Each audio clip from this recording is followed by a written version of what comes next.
Good morning. I'm Lark Madden, and I want to start by asking you to join me in looking at one of the readings in our hymnal. If you don't have a hymnal, don't worry, I'll read it to you. I like many of the readings in Singing the Living Tradition, and I admit to having perused them occasionally in church when I was supposed to be paying attention to the sermon or some other part of the service. The reading that I'd like to call your attention to is number 563. It's by Ralph Waldo Emerson, and it's called "A Person Will Worship Something." It goes like this. A person will worship something. Have no doubt about that. We may think our tribute is paid in secret in the dark recesses of our hearts, but it will out. That which dominates our imaginations and our thoughts will determine our lives and character. Therefore, it behooves us to be careful what we worship. For what we are worshiping, we are becoming. Emerson's lines I take as a very real warning. Be careful what you value, what you worship, what you decide is really important, because as he says, it will out. Some of the most important experiences I have had at FRS came by way of an invitation. Over the last 30 years or so, I've gotten a lot of invitations. Some made me stretch and take risk. Some made me uncomfortable. Some helped me to see the world and human relationships in a different way. Almost all invitations I accepted deepened my connections to FRS folks. That's one way this place works. You'll get an invitation. You have to consider whether it's something you want to spend time on and say yes or no. Nobody tells you you have to do something here. That's one of the main reasons I like this community. It all starts with an invitation. As the first few months of the pandemic unfolded, Julie Parker Amory invited the congregation to participate in something called Seeing White. My wife Annie and I accepted. Seeing White is a multi-chapter series of podcasts created and led by journalist John Bewins and his colleague, Dr. Chenjerai Kumanika, in which the long history of chattel slavery, racism, and white Western European and American colonial domination and exploitation of African and Native American people is presented. Further work covers more recent US history, including more on slavery and on Reconstruction, Jim Crow, and other contemporary developments. Seeing White endeavors to help participants understand how to recognize whiteness and to become much more aware of the structural and inherent nature of belonging to and participating in the white economic and cultural system. I believe it helped me to better understand and recognize racism. Listen, I don't think I'm very different than other people my age. I knew from a very young age that Black people were mistreated and marginalized. I was always aware that I was lucky compared to many Blacks in America. I grew up in segregated Northern Virginia, and my parents were liberal and progressive folks who cared about these problems and discussed them with me and my siblings. But just as George Floyd's murder recorded on video and broadcast to the world did, Seeing White tore the cover off of my sort of comfortable distance from racism. And that experience also led me to be interested in doing some additional work. Part of that work is a new learning opportunity here at FRS called Living the Pledge. Living the Pledge is another chance to study not just the foundations of racism, but what we can actually do about it. Even here in our not so diverse corner of Essex County, we can learn how to practice anti-racist skills in real time. We can gain empathy for what it must feel like to be ignored, to be treated as inferior, to be threatened. So here comes the invitation, folks. I invite you to consider spending your time and energy on living the pledge. I invite the congregation to become learned about the real history of racism and slavery.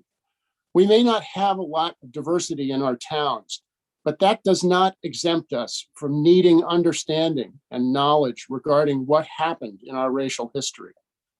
And I submit that only by knowing this history can we change our understanding and effectiveness in combating racism and bigotry.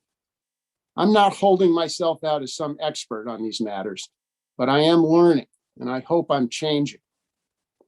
Later in this service, you'll get some information about how, if you want, to say yes to this invitation. As I finish, I want to come back to Emerson. To me, it really does matter what one worships. He says, that which dominates our imaginations and our thoughts will determine our lives and character. I can certainly imagine a better world for people of color. I can certainly do more work to make that happen. Seeing White and living the pledge have helped me make progress toward that goal. Racism and its problems are deeply ingrained in our present world. Let's do the work that will allow us to make the future world better. Thank you. Thank you, Lark.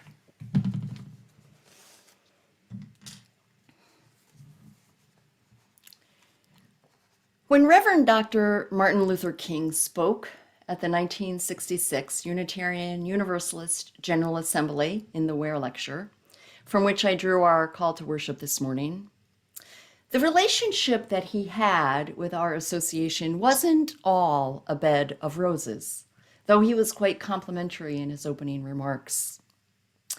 He and his wife, Coretta, did attend Unitarian churches in Boston, and yet they chose not to become Unitarian.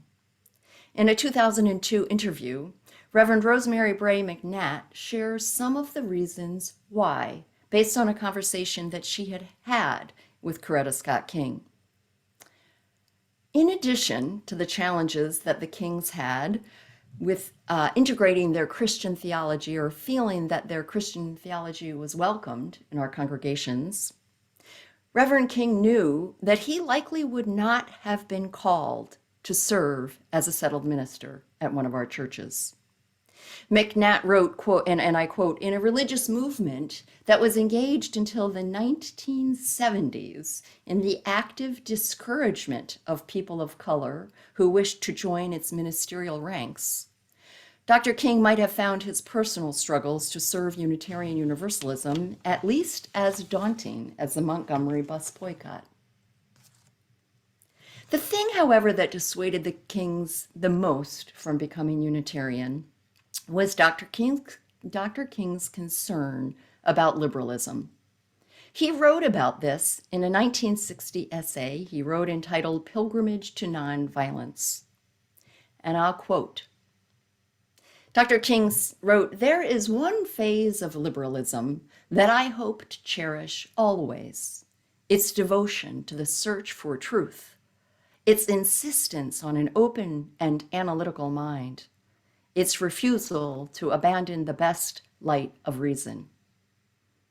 I came to feel, however, that liberalism had been all too sentimental concerning human nature, and that it leaned toward a false idealism. Liberalism failed to see that reason by itself is little more than an instrument to justify man's defensive ways of thinking. Reason, devoid of purifying power of faith, can never free itself from distortions and rationalizations. End quote. Dr. King needed a religion that realized this core need for faith in and relationship with a God of liberation, as well as a religion of reason and intellectualism. And he needed a religion also that took action in accordance with their values. As part of his Ware lecture, from which I drew this morning's call to worship, King asked Unitarian Universalist congregations to do 4 things. First, he said, we must as congregations instill within the people of our denomination a world perspective.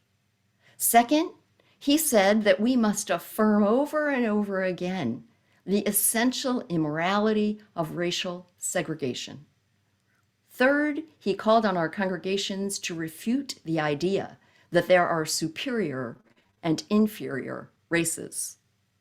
And finally, Dr. King said that day that our congregations must, quote, move out into the arena of social action.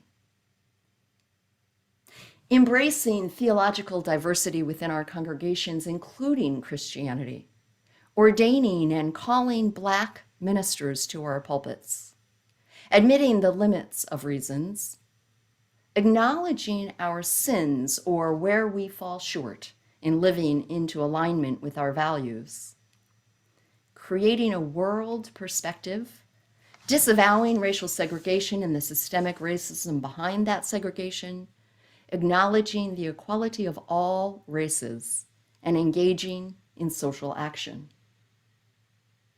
How are we doing on those 8 challenges that Dr. King posed, that he deemed necessary to overcome if we are to genuinely create beloved community where diversity is embraced in all of its forms and where we are changed by each other's differences, no longer asking people to become just like us? The answer to that question of how are we doing is that we are not doing so great. And we're not doing so bad either. We are taking steps and making real change. Here at FRS and in the community at large, we are hanging our Black Lives Matter banner, supporting the Change to Indigenous Peoples Day, welcoming Afghan refugees into our parish hall. Equally so, we are doing all of those things in partnership with others in the community. We are not acting like saviors, nor the lone people that are out there working for justice. We are part of circles of people and organizations also concerned about addressing racism and creating the beloved community within our city and beyond. Now, we're inviting everyone to join in supporting Living the Pledge and to participate in a group as you are able. At some point soon, this year or next, we will also be taking a vote as a congregation whether or not to become officially an anti-racist congregation. People have asked, what does that mean? And we've engaged in dialogue with other congregations, the Unitarian Universalist Association, and other organizations committed to being anti-racist, looking for that clear definition. What does it mean to be an anti-racist congregation? And guess what? There's no cookie cutter answer. It is up to us. It is up to us to decide what it means for us here to be an anti-racist congregation. That is the beautiful and the hard truth. We need to grapple with that question. We need to define what it means to us as a congregation, committed to anti-racism just as we are to climate justice and serving as a level 2 sanctuary congregation, both of which were voted on at annual meetings. The good news is that the process of discerning and stating what our commitment to anti-racism includes and how we're going to hold ourselves accountable will itself deepen our commitment to this work, to each other, and to this congregation. We are made for this work, my friends. We are made for it because we are here in this time and in this place. We can do the work that would make Reverend Dr. Martin Luther King Jr. proud. So that, in quoting the words that King used to close his Ware lecture some 55 years ago, we can actually do this work so that we can genuinely sing, in his words, free at last, thank God, Almighty, we are free at last. Good morning. I'm Jane Tuohy. A number of years ago, when talking about anti-racism work with a member and a friend from this congregation, he said to me, well, we're a mostly white congregation. The communities in which we live are mostly white. What is ours to do? Last Sunday, Reverend Rebecca introduced the 8th UU principle, soon to be up for our consideration. This principle is about dismantling systemic racism in ourselves and in our congregational policies and practices. So I reflect with appreciation how far we have come as a congregation in understanding what is ours to do. Because racism is a problem belonging to white people, the fact that we live in predominantly white communities is not a problem. While Black and brown people suffer acutely the effects of racism, the problem itself is rooted in the systems, policies, and practices of white institutions and sustained by collective mindsets that support white supremacy, even if at the subconscious level. We cannot ask or expect that people of color will carry the burden of undoing a problem which is ours. It's ours, created by us, and it's part of our legacy. And my friends, our times call for action. Hate is on the rise. In the year 2021, since the January 6th insurrection and attack on our Capitol, the FBI has reported spikes in hate crimes and the highest tally of hate crimes since 2008. Bias against Black Americans is overwhelmingly the largest category, accounting for 56% of all hate crimes committed in this country. In 2021, Asians were targeted during the COVID-19 pandemic by political rhetoric that stigmatized them. 20% of the victims were targeted because of sexual orientation and 13% because of their religious beliefs. Yes, we live in a predominantly white city and white communities, and each one of us has circles of influence. We have friends, we have families, we have neighbors. Many of us do volunteer work in our communities. Some serve on nonprofit boards. Do these organizations need to become more diverse so that we can become a more welcoming city? Can you be one to push to go beyond token representation of a few people of color to adapting the lens of equity and really making equity central to the mission and the services of the organizations to which you belong? Real change can happen when that shift occurs. We can be role models. We can be role models for youth and children. Many of us work with young people, helping them to learn to speak up when they see and hear bullying or children saying hateful things to one another. Living the Pledge, the classes will prepare you, if you choose to join, prepare you by speaking up when you hear or see racist comments and behaviors. And it will encourage you to look with new eyes around your own life and find those opportunities where you can influence and make real change. In terms of a time commitment, if you choose to join us, the Living the Pledge program, the classes consist of 6 modules of 2 hours each. So the time commitment is 12 hours. And the classes will be offered by Zoom in February and March. As Lark and Reverend Rebecca have said, LTP is a learning experience that supports our intellectual grasp of the history and structure of racism. And it is also a platform that we can stand on to support one another as we move through the difficult emotions that do arise when we face this 400-year history. James Baldwin once said, facing a problem does not necessarily mean resolving the problem, but no problems have been resolved which have not been squarely faced. Ultimately, for me, participating in LTP so far has been a really hopeful experience, because for me, hope comes from going beyond words and taking effective action and doing that together. I'm a partner in a firm called Cambridge Hill Partners, and I've been involved in diversity work for 25 years now. I can say that this is the best program of its kind in which I have participated. I've come to understand that faith is not about beliefs.